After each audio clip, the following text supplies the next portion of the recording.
Okay, let's start. So today I'll be discussing something about the dictionary. Okay, and let me comment here. Something I will say hash, and I'll say how to create a user-defined dictionary. User-defined dictionary. All right, and let me.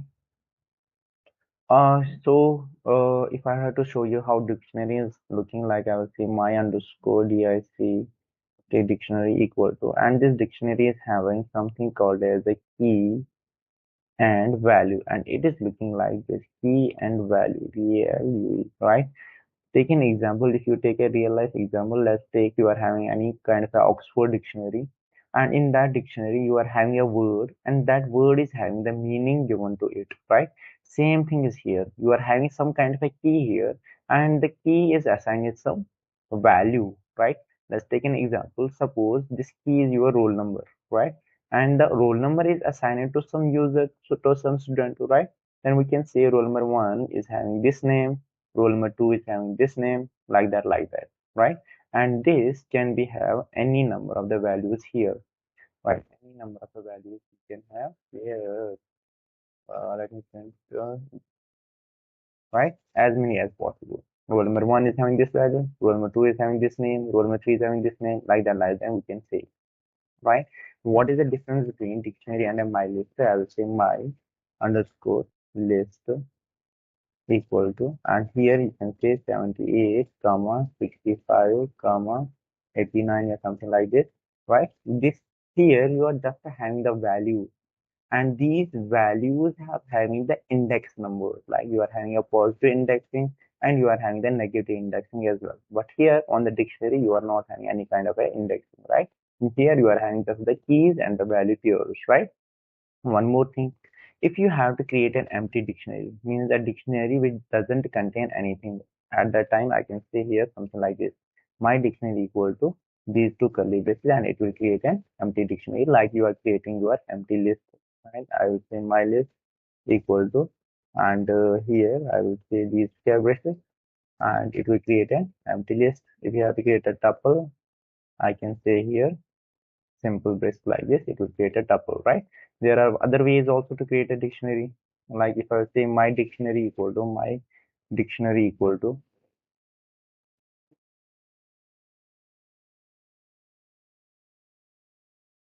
and I will say here my dictionary equal to DICT, then brackets, it will also create a empty dictionary, like you are having a list. In the list you can say something like the my list equal to list, and it will create an empty list. Same thing with the tuple as well. You can say equal to tuple tuple, it will create a tuple right here. Getting this point? I guess it is clear. Alright, let me comment these things out.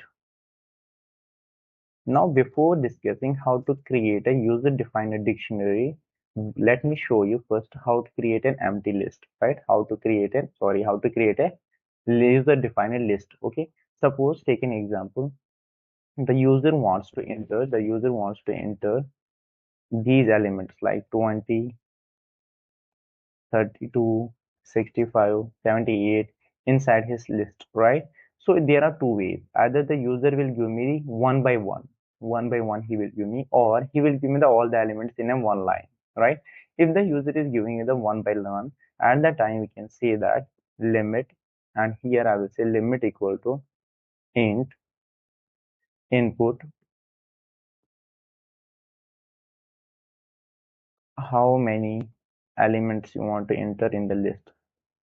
Elements you want to enter in the list, right? This is the command that I'm going to the user, right? Now user is saying here, according to this, I want to enter the four elements. Okay, so we can use the for loop. I will say for I in range limit, right? Now it's up to user whether he is saying 5 elements I have to enter, 100 elements, 200 elements, there are 2 elements, anything you can say, and we will control it here, right? Now once the user is giving me the element, now we have to tell the user give me the element. Let's say I'm taking the element and saving it here. I will say int input, and here I will say enter the element. Here we are creating a list of integers. Here I will say enter the element. Enter the element, right? And after that, once the user is giving me this 20, now you have to create a list of this 20. Are we having any list? No, we are not having any list here. So first we have to create one empty list. How to create an empty list? I have shown you that. This is how we will create an empty list. It means a list which contains no element, right? Now we got a one element, and now we have to append this one element to hit this thing, right? So here I will do something like this. I will say my underscore list dot append. I guess you guys know what append is, and here I will say my underscore list. Oh, sorry, element, right? The element that user is giving. Suppose user is giving 20 here, 20 we are storing here, and here we are saying my list. Go to my list and append the element 20 in that. That means 20 will be saved here. If you want to check it in every iteration, you can simply do here print, and here I will say my underscore list. Okay, let me run this program and see if it will work. Suppose here now it is saying how many elements you want to enter. I will say 4 and hitting it, and let's say I'm saying 20 is saying enter the element. I enter the 20. Okay, now 20 is being entered to this empty list, right? Then it's saying me give me the second element. Now I'll say 32. Now 32 will be entered to the this thing. Okay, the error came because I entered something here. Okay, let me create the simple one. 4 I will say, then let's say 20, then let's say 32. Now 32 is being entered. Now we have to enter the 65. 65 is being entered. Then we have to enter the 78. Now 78 is entered, and every element is present here. This is the case when the user is giving the element is something like this: 20 first, then he is giving you 32, then he is giving me 65, then he's giving me 78. At that time, you will use this kind of a code. This kind of a code you will use at that time, right? Getting this point? But what if the user is giving me something like this? He is giving me something like this in a one line, right? And here it is a space separated, means after every element he is giving the spaces. For that we don't need this thing. We can just to do it like this. Okay, let me comment this thing also. Let me commit this thing also, and I will commit it here. And let me say, okay, at the time we don't need any kind of limit. We will just take every element and append it to the list. Let's say I will say list o equal to, and here I am creating an empty list, and here I will say, or empty list we don't have to create actually. Let's say I will say list, and after that I will use the map function. I guess you know what map function is. Here I will say integer. Here map function is taking first the data type. Whatever the data type you will take tell here, it will tag according to that. And here I will say input, and here I will pass one message: enter the elements separated by space, right? And then we have to split it. I will say split, and here I will not pass anything, or you can say something like this as well. This is also possible. If you won't pass anything, by default it is taking the space, right? And then I will print listo, listo, right? Let me show you that thing now. Okay, it is saying me enter the element separated by space. Let me enter here. I will say 20 space 32 space 65 space 78 and hit enter. The list has been created. Now like that we have to create a dictionary as well. And here if you will see, here we are saying that if we are taking the like this if we will take this program, here we are taking the elements one by one, then appending that element to here, right? Let me show you this thing now. If you want to take a screenshot, take a screenshot. Okay, let me erase these things, and this thing I will also erase.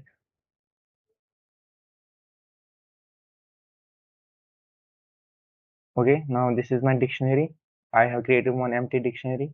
Now here I will say the limit to the user, limit equal to same thing as we did in the list as well. I will say input, and I will say enter how many elements, enter how many elements you want to enter, you want to enter in dictionary, right? That's the thing I am asking to my user, right?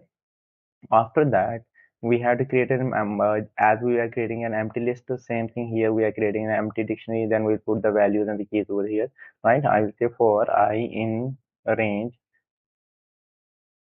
for I in range limit, and here I will say something like this. When we are creating a list at the time, if you will check the code, at the time we were saying enter the element, because we were entering there element by element, right? One element and two elements. But here in the dictionary, you have to use one key you have to take from the user and the value of that key, right? Suppose take an example, we are taking here roll number of a user. I will say roll number of a student, I can say instead int input, and I will say here enter your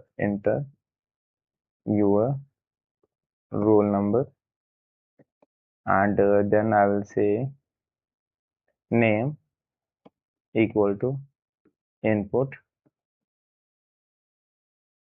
and here I will say enter your name. This roll number I'm taking the integer data type, and the name I'm taking the string data type. Okay, as I told you here, the data type of key and value can be anything, but one advantage, or sorry, one property of a dictionary is this here: these keys must be unique. These keys must be unique. Values can be anything, right? Okay. Now, as in the my list, I was doing something like this: my list dot append, right? So here, if you have to add that this key, this roll number is having the value of name, whatever the user is giving here, you have to say it like this. I will say him my dictionary, go to my dictionary, over there create a one key, or one key, let's say that key here we are having roll number, and assign a value of name to that key. So here it will create one key, here the value will go, and the value will go, the name will go here at the place of value. Okay. After every entry, let me print the dictionary. I'll say my underscore dict dictionary, and let me run it here. Okay, now it is saying how many elements you want to enter. Let's say I will say 3. Okay, now it is saying enter the roll number. I will say 01. Okay, it's saying enter the name. Let's say I will say Deepak. Okay, Deepak has been added now to the dictionary. Say here the one roll number 1 has been added to the dictionary. Okay, after that I will say 2, and let's say I will say Afid, and 2 has been assigned to this dictionary now, right? Now I am saying roll number 3. Okay, let's say roll number 3 is Shubh. Right, now the Shubh has been also added to the dictionary. Okay, this is the case when the user is giving you that I have to enter only 3 students. What if user doesn't know how many elements he have to enter to the dictionary? At that time, how we can control it? We can control it like that. We do need the limit at that time. Let us change this thing, and we do need this thing as well. So here I will use a while loop, and inside the while loop I will keep it always true. I will keep it always true, means after performing this operation, it will come here. After performing this combination, always it will do the looping like this forever. That means it will go to the infinite loop, and that is wrong. But we have to control this while loop. We know to control a while loop or a for loop, we have something called as a break statement, right? We have something called as a break statement. So we will use a break statement here. Before that, I will say choice. Choice equal to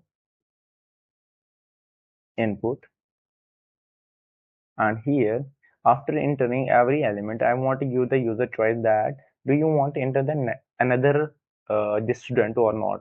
So for that I will say here choice equal to input, do, I will say simply press y to enter Press Y to enter new student or any other key to exit, right? This is the choice that I'm telling to my user. If you want to continue, okay, so here I will do one more thing, which is kind of a professional way. What if the user gave me the capital letter instead of the small y, he gave me capital. I will convert into small because here it will be easy for me to handle this thing.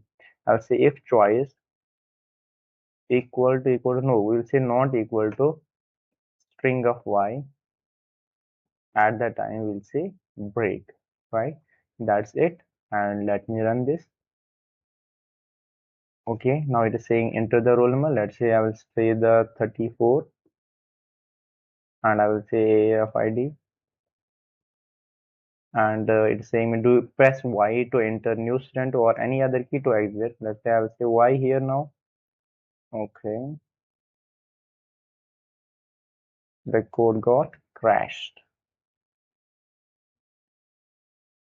Mm, if choice is not equal to Y, we should continue. Still, why it is breaking here?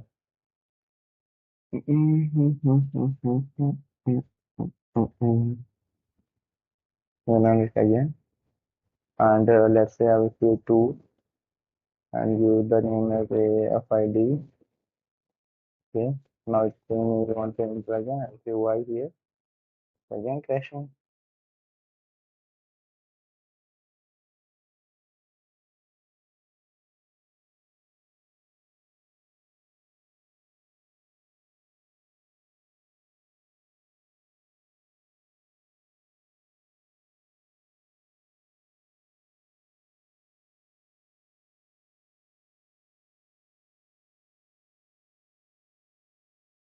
Oh, one thing I have done here. It's not upper, I should say lower instead.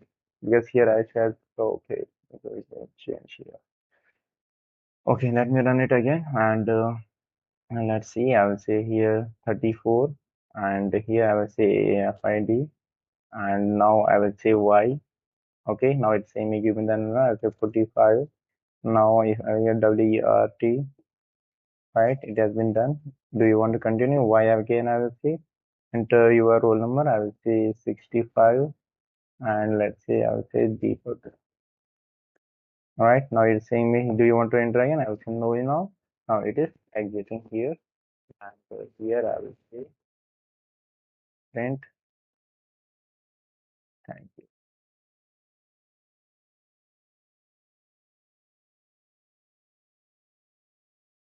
Okay, that's how you can run these things. Okay, I guess hope you understood it. And in the next lecture, I will show you how to access something from the dictionary.